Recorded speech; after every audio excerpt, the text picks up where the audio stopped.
Olá pessoal, tudo bem? Eu sou o Dr. Jairo Furtado, sou advogado e hoje eu vou fazer um vídeo sobre os tipos de indenizações e as suas incidências.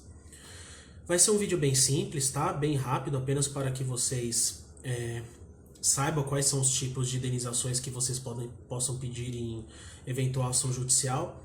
Porque se eu for entrar aqui em detalhes, exceções, vai ficar um vídeo muito extenso e a minha intenção não é essa, tá legal? Então eu vou começar, primeiro de tudo, lendo os artigos 186 e 187 do Código Civil. Artigo 186.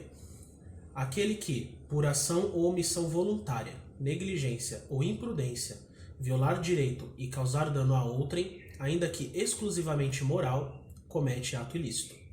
Artigo 187. Também comete ato ilícito o titular de um direito que, ao exercê-lo, excede manifestamente os limites impostos pelo seu fim econômico, social, pela boa-fé ou pelos bons costumes. Agora eu vou ler o artigo 927 do Código Civil, que ele complementa os artigos 186 e 187. Artigo 927. Aquele que, por ato ilícito, causar dano a outrem, fica obrigado a reparar.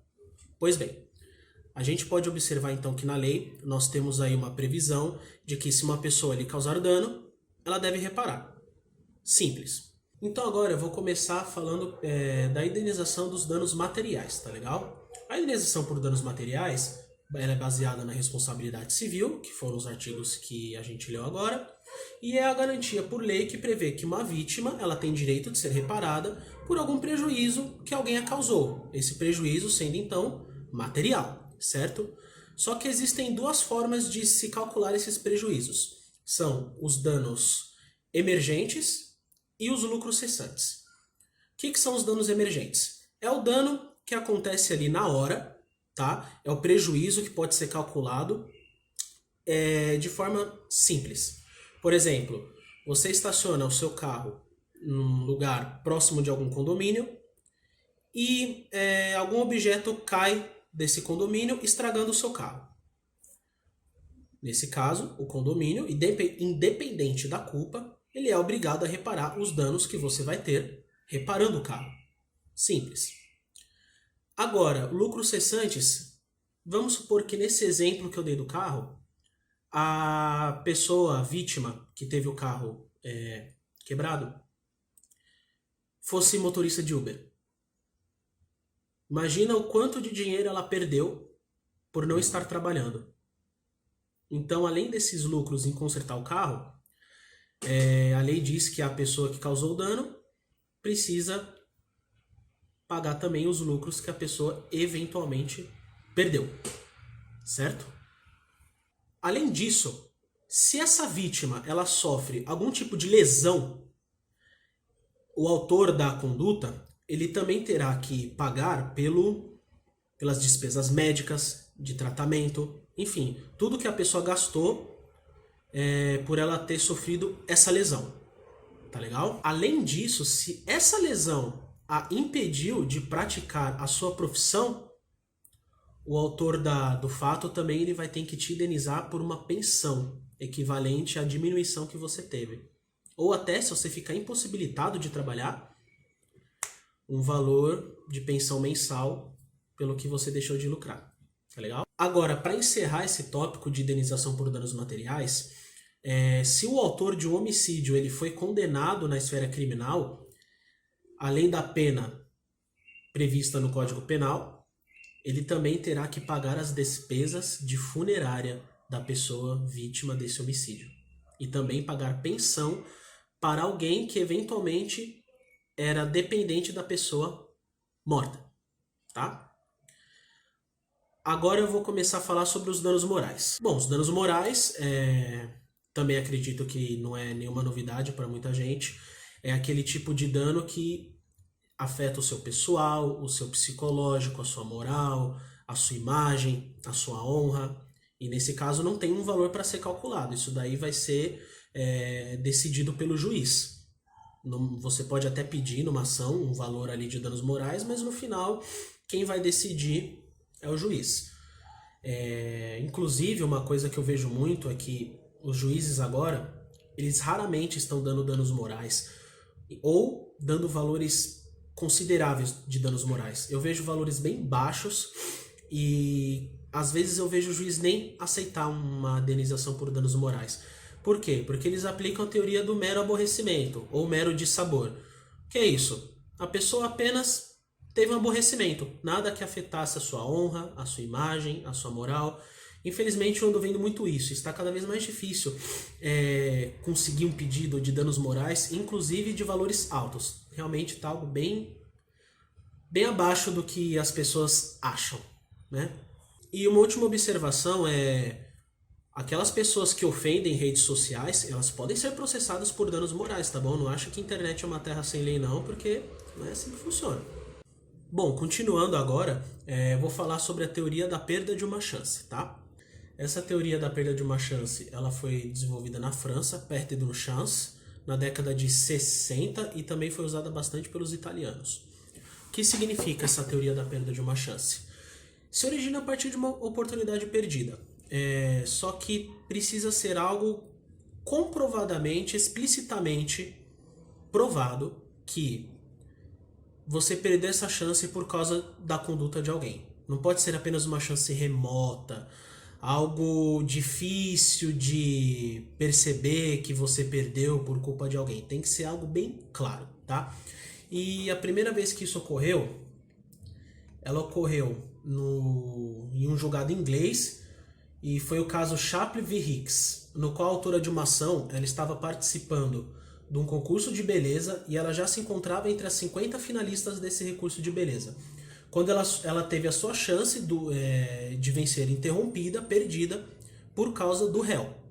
Então, nesse caso, teria uma chance explícita de que ela poderia ganhar esse concurso de beleza.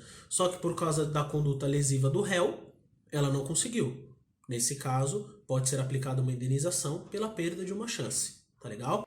E o exemplo que eu vejo muito acontecendo aqui no Brasil, que eu vejo as pessoas falarem bastante quando vão falar sobre isso, é o exemplo do programa do Show do Milhão, em que na pergunta de R$1 milhão, o participante perdeu por causa de uma pergunta feita ali que não tinha resposta. A pergunta foi a seguinte: a Constituição reconhece direitos aos índios de quanto por cento do território brasileiro?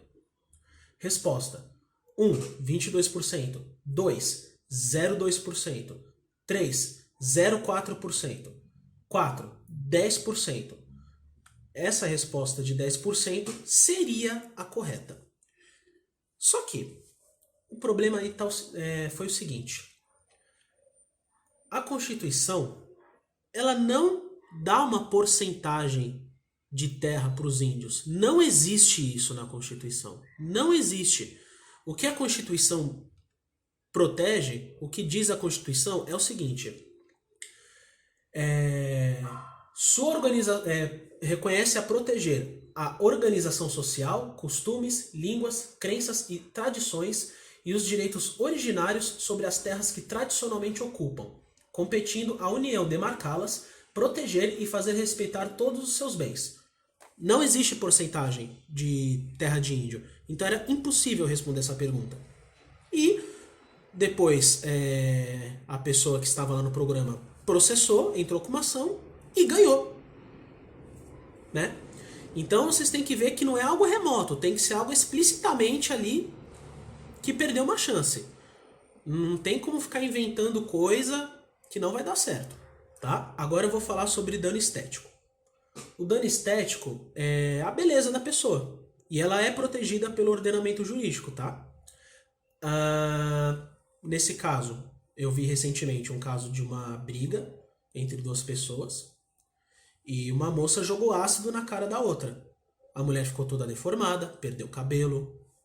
Nesse caso, também pode ser indenizado, tá? Isso se chama danos estéticos. E é possível a indenização, tá legal?